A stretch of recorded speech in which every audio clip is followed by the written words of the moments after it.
Born into a world where my last name opened more doors than I wanted, you could say I had it all set up for me.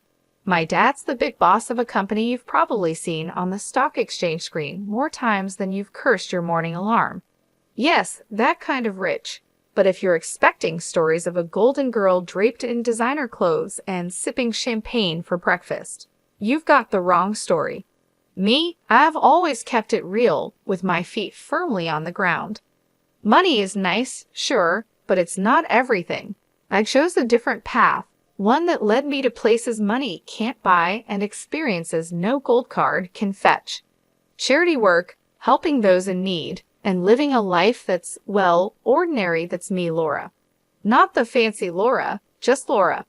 So there I was, stuck in one of those typical evenings where my friend Amy decided we all needed to get out more. We ended up at this dive downtown, the kind where the beer is cheap and the lights are dim enough to hide your regrets. Amy was all hyped up, going on about some guy she met online. "You've got to meet him, Jess. He's totally your type," she kept saying. My type? Since when did she decide she knew my type? Anyway, we're there, and in walks this guy, not Amy's online prince, but another dude, Eric. He was there with some friends, looking as out of place as a cat at a dog show. He wasn't dressed to impress, just a simple t-shirt, jeans, and this easy smile that lit up the room. We got to talking, and it was easy, like really easy. He worked a manager job at a place I'd never heard of, nothing fancy, but he talked about it with this passion that was kind of infectious. "You really dig your job, huh?" I remember asking, sipping on my third beer. "Absolutely," Eric shot back, leaning in. "Every day is a challenge, but hey, I'm not here to bore you with work talk." "What about you?" Amy mentioned charity work. I shrugged, trying to downplay it. "Yes, a bit of this and that. Just trying to do my part, you know." "That's cool, really cool," he said, and I could tell he meant it, not in a trying to impress you way, but genuinely. The night went on with our group mingling, but Eric and I stuck together, chatting about everything and nothing. It was refreshing talking to someone who wasn't trying to sell me on some investment or brag about their latest acquisition. As the night was winding down, Eric got this look in his eye like he was working up to something. "Hey, Laura, I know this is kind of forward, but would you want to grab dinner with me sometime? Just us?" I remember feeling a mix of surprise and excitement. "Sure," I said, trying to sound cool about it. "I'd like that." On the way home, Amy was all giggles and "I told you so." I just smiled, thinking about the evening. Eric was a breath of fresh air in my often too stale world. Little did I know how much things were about to change. It wasn't long before going out turned into hanging out at each other's places, which mostly meant my cozy apartment because Eric's roommates were a circus and a half. One evening, sprawled on the couch after devouring what might be the world's most average takeout pizza, Eric turned to me, his eyes serious, but his tone light. "Laura, how do you feel about making this a more permanent arrangement?" he asked, crumbs still clinging to the corner of his mouth. I raised an eyebrow. "You proposing we split a Netflix account or something more along the lines of a life together?" He chuckled, brushing off the crumbs. "Well, I was thinking more like a life together, but hey, we can start with Netflix." The simplicity of it, the straightforwardness, no grand gestures or dramatic backdrops, just us in our element. It felt right. Eric, if you're asking what I think you're asking, yes, 1,000 times yes. And just like that, with the aroma of cheap pizza as our witness, we decided to tie the knot. It was swift, sure, but when you know, you know. Telling our families was the next hurdle. My folks, well, they've always been about the "as long as you're happy" mantra, but this was putting it to the test. Dad with his business empire and Mom the socialite, they had visions of me settling down with someone more in our circle. I broke the news over dinner, the fancy kind where you're not sure which fork to use for the salad. "Mom, Dad, I'm getting married to Eric." I said the words quickly, almost tumbling out. Dad paused, his fork midair. "Eric, the manager guy? Well, that's quick." Mom simply smiled, but it was a bit tight. Dear, are you sure? This is rather sudden, isn't it? But I was firm. Yes, I'm sure. He's amazing, and we're really happy together. Their skepticism was clear, but so was their love. Well, if he makes you happy, darling. Mom conceded, and Dad nodded in agreement. Eric's parents were a whole different story. We went over to their place, a cozy little house that always seemed to smell like fresh cookies or something equally comforting. Kelly and Jason were as down to earth as they come, and they welcomed me like I had always been part of the family. Eric tells us you're setting a date. Jason asked, passing me a plate of those famous cookies. Yes, we're thinking sooner rather than later. A small ceremony, nothing fancy, I replied, trying to gauge their reaction. Oh, sweetheart, that's wonderful. We're just thrilled for you both. Kelly beamed. Their warmth was enveloping, a stark contrast to the cautious optimism of my own parents. It was clear right from the start that our worlds were different, but the common ground was the genuine happiness for me and Eric. When planning the wedding, we were on the same page. Keep it simple, keep it us. A small ceremony, close friends and family, and an open bar because, as Eric put it, if we're doing this, we're making sure everyone's having a good time. And that's how it went down. A swift engagement, not because we were rushing, but because everything just clicked into place. Amid the whirlwind, there were quiet moments, looks shared between us that said, we're doing the right thing. And we were. We really were. Living with Eric started off as everything I'd hoped for and more. We were like two peas in a pod, making our little corner of the world in that cozy, modern apartment I had rented. It was ours, filled with love, laughter, and a ton of takeout containers because, let's face it, neither of us were winning any awards in the kitchen. It wasn't long before I started noticing how Eric's parents, Kelly and Jason, had this way of dropping hints about things they liked or needed whenever they came over. At first, it was subtle, almost cute. Oh, Laura, that's a lovely coffee maker. Must make mornings a breeze, Kelly would say, eyeing our shiny new appliance with a gleam in her eye. Or Jason would remark, this sofa is just divine. Our old one's been giving me a right pain in the back, you know. Wanting to be the good daughter-in-law, I took note of these little hints. I'd surprise them with gifts here and their coffee maker for Kelly, a comfortable new sofa for their living room, and so on. Their initial reactions were always the same, a mix of surprise and a little bit of guilt. Oh, Laura, you shouldn't have. This is too much, Kelly would exclaim, her hands fluttering to her chest. But you know, humans are funny creatures. Give them an inch and they'll take a mile. Those initial protests faded away, replaced by a growing list of subtle hints that were about as subtle as a brick through a window. Dinner at your folks' place was lovely, dear. Did you see that new TV they have? Crystal clear. Ours is practically ancient. Eric would relay his parents' latest comments, oblivious to the change in their tone. One evening, after I had just dropped a not-so-small fortune on a fancy new TV for them, Eric and I were curled up on the couch, my head resting in his lap. They really love the TV, babe. You're amazing, he said, his fingers running through my hair. But I felt the weight of their expectations starting to press down on me. Eric, do they expect us to keep doing this? It's getting a bit much, don't you think? I asked. He paused, his hand stopping mid-stroke. What do you mean? They're just happy, that's all, he replied. Happy or taking advantage. I pushed back, sitting up to look at him. It feels like we're their personal shopping service. Eric was taken aback, his brow furrowing. They're not like that, Jess. They're just not used to nice things, that's all. But where does it end, Eric?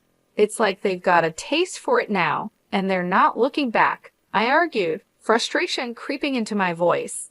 The conversation ended with an uneasy truce, but it was clear we were on different pages. Kelly and Jason's gratitude had morphed into entitlement, and it was putting a strain on me. I loved Eric, but I wasn't about to become a bottomless ATM for his parents. When my dad's company hit hard times, it felt like the rug was yanked out from under my feet. That cushy life, poof, gone. And with it, the whole dynamic of my relationship took a nosedive. The shift wasn't gradual. It was like flipping a switch from daylight to darkness. I had to break the news to Eric and his folks, and let me tell you, that was a conversation I'd been dreading. Listen, things are going to get tight. Dad's company's tanking and, well, we're in for a rough ride, I told them. I tried to keep my voice steady, but the tremor betrayed my nerves. Eric's reaction was a gut punch. You're kidding me, right? What do you mean things are going to get tight? You're telling me we can't live like we used to because of your dad's mess. His words were cold, and for a second, I wished the floor would swallow me whole. Kelly and Jason's faces were no better, their disappointment barely hidden. This is quite the situation you've put us in, Laura, Jason added, his tone full of reproach. Just like that, the warmth and camaraderie we once shared disappeared, replaced by a cold expectation that somehow I was to blame for my family's financial downturn.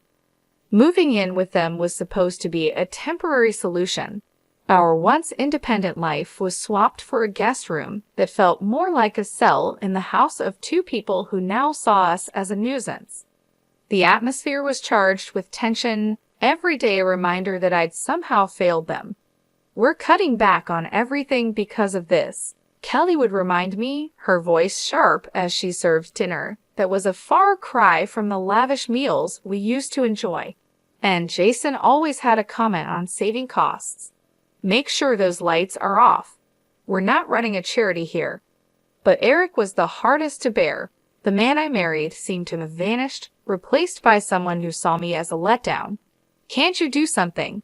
Talk to your dad? It's like you don't even care we're living like this. He'd snap, anger flaring over the smallest things. Our conversations, once easy and filled with future plans, were now minefields. Every word I said was a potential trigger for another outburst. I thought marrying you meant security, not this struggle, he'd throw at me during arguments, his words slicing through me. It was clear we weren't just dealing with financial stress. This was a test of our relationship, revealing true colors under pressure. I was stuck in the middle, battling the disillusionment from my husband and his parents while grappling with my own sense of failure. Kelly's birthday dinner was supposed to be a cozy family thing in an upscale restaurant, a break from the constant tension, but it turned into the showdown of a lifetime. I should have seen it coming with the way things had been going at their place. We're all sitting there, menu in hand, and I'm trying to keep the peace, just blended to the background. That plan got ruined the second orders started flying. Eric, with a grin that made my skin crawl, goes, "Let's get the steak and lobster for us," and then throws a look my way, 1 part smug, 2 parts cruel. Laura can do with the soup of the day. Got to save where we can, right? They all laugh like it's the best joke they've heard in ages. Kelly adds her 2 cents. Absolutely. Can't have Laura overspending now, can we? I felt a flush of heat, not from embarrassment, but pure fury. Really? Soup? What's this? Some kind of sick joke? I snapped back, my voice sharper than I intended. Oh, come on, Laura. It's just a bit of fun, Eric said, that smirk still plastered on his face. That's when I lost it. Fun?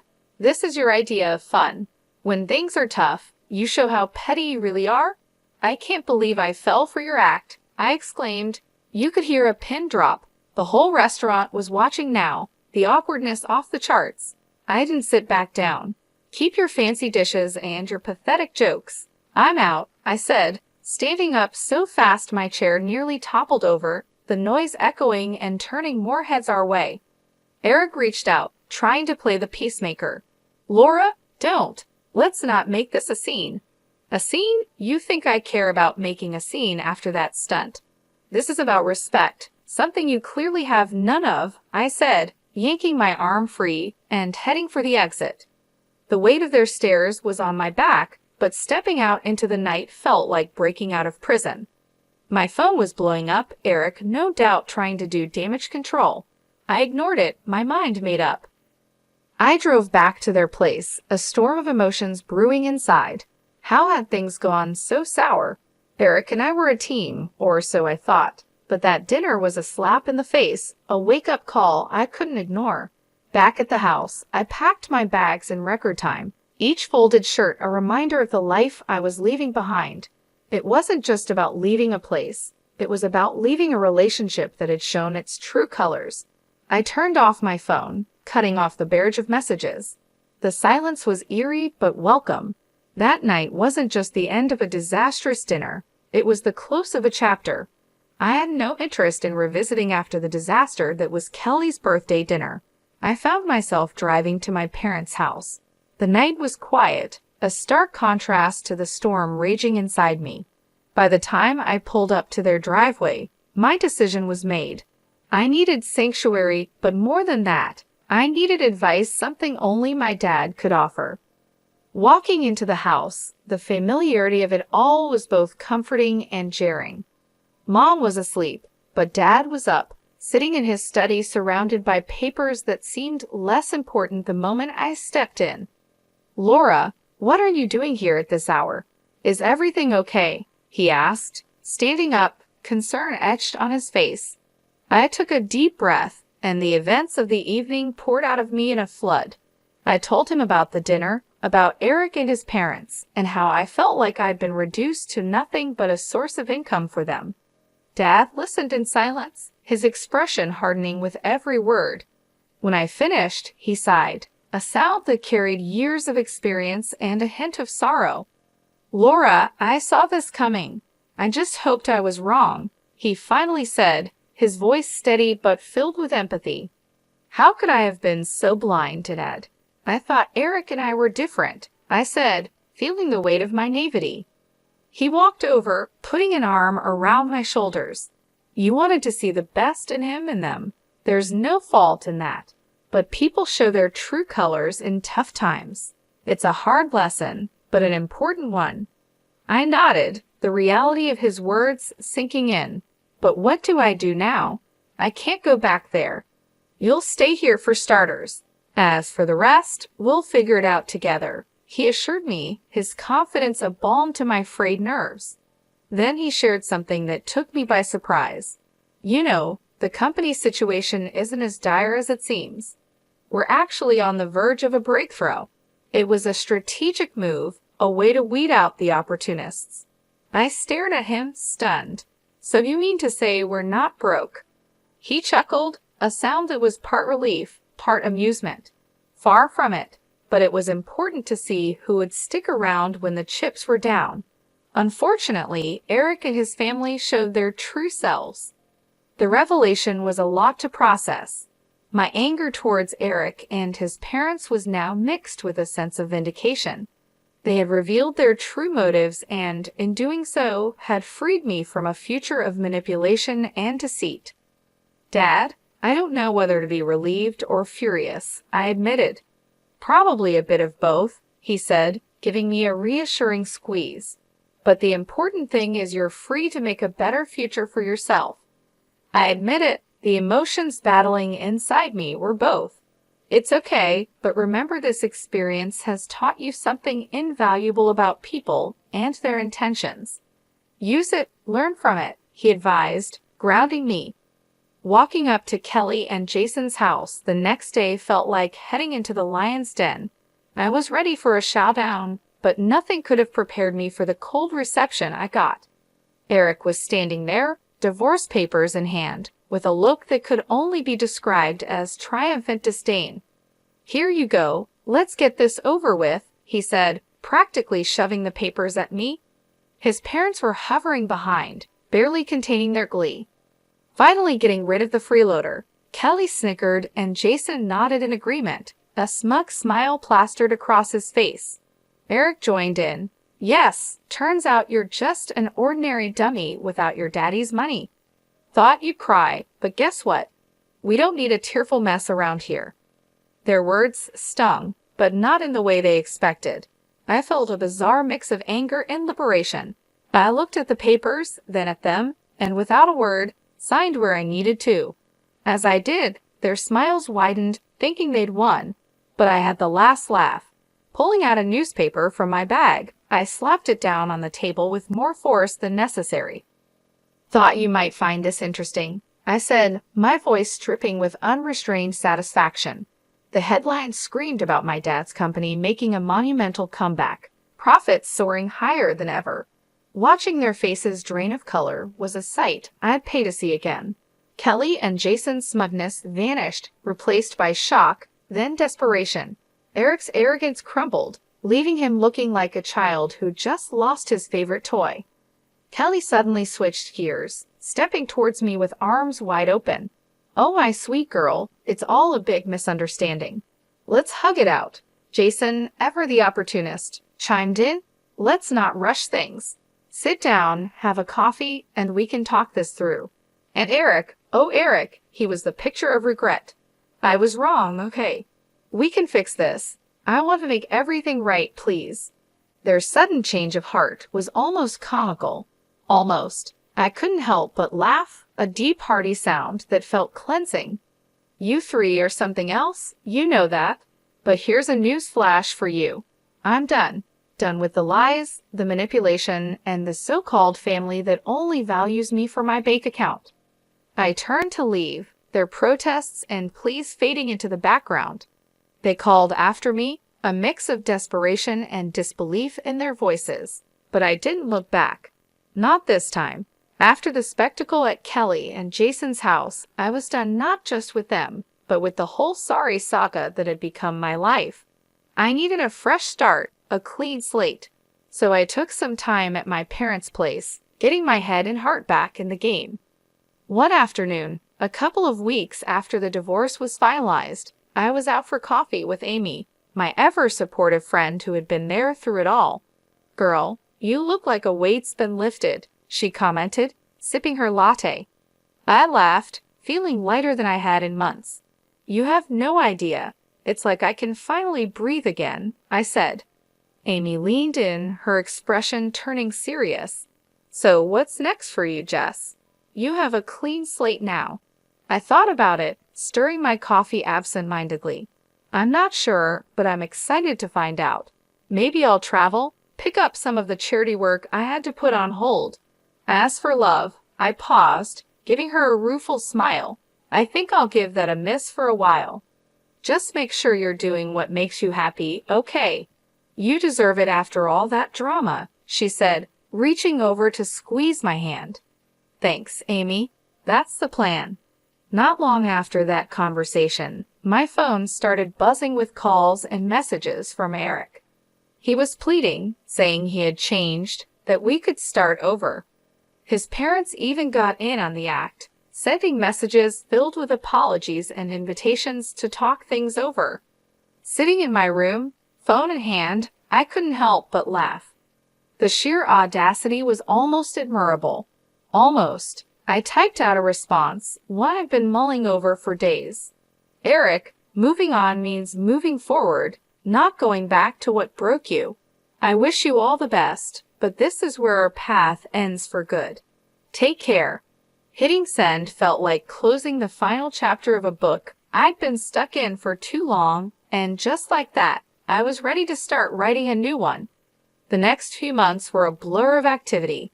I threw myself into my work, took up volunteering with a vengeance, and even booked a solo trip to a place I'd always wanted to visit.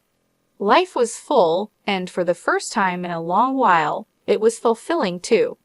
One evening, sitting on a balcony overlooking a bustling street in a far-off city, I felt a sense of peace and excitement for the future. I was ready for whatever came next.